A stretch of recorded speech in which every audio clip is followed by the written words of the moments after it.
Hello guys, magluluto pala tayo ng ngayon, karneng baka.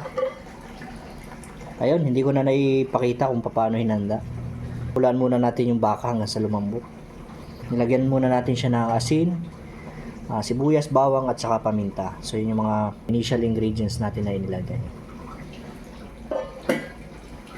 Kawang lang natin muna yung takip para hindi umawas.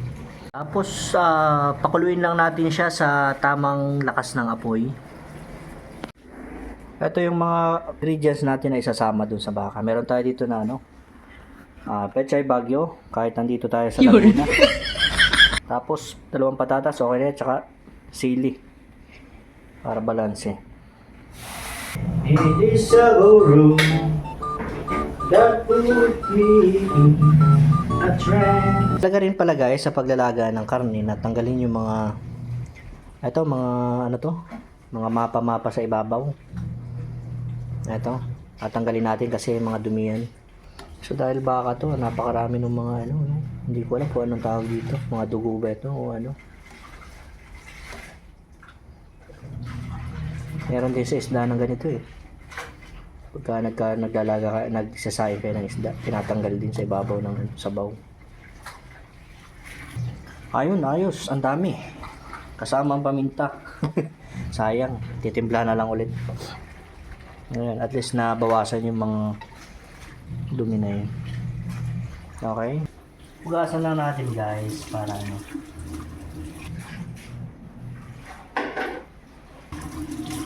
para ayos. Tsaka tanggalin natin yung mga lumang dahon.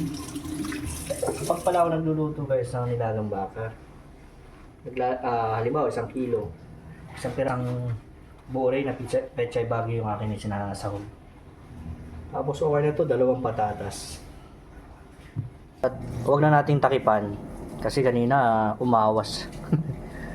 Umawas siya pagka may takip. Okay na yan ganyan, wala. Tayo lang natin kumulo ng hanggang mga 1 oras hanggang sa lumambot. Siyempre habang naghihintay tayo ng ating niluluto, sabay na rin natin yung sinaing na kanin para pagkatapos tsibuga na. Pinainin na lang natin guys.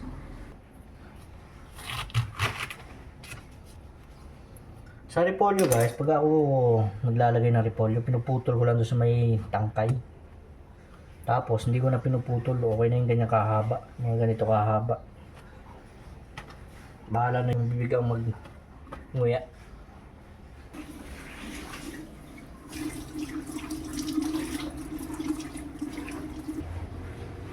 Tapos dito naman guys, sa paghuhugas ng pechay bagyo, mahalaga sa akin na hinuhugasan isa-isa.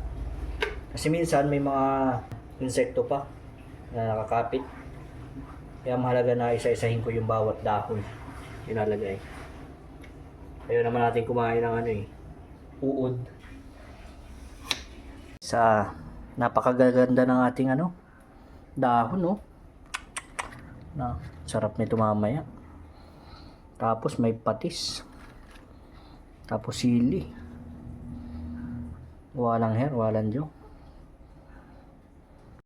Ayun, sunod natin gagawin.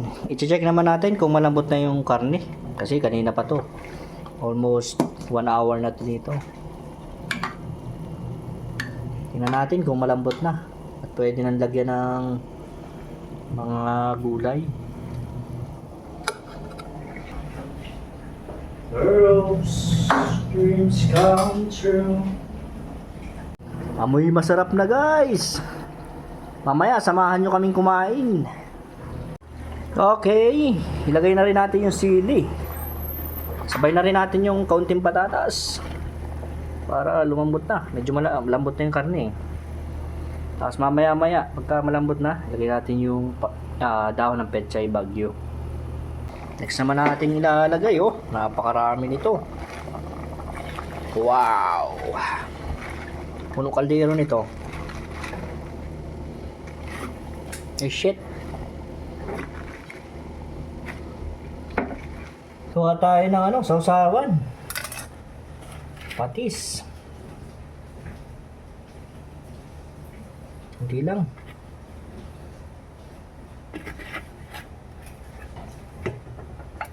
Kalamansi.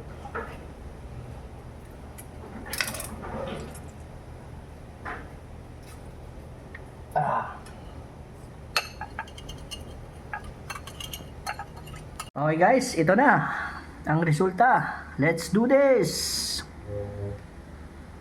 Uy, may patis pa oh. Sarap.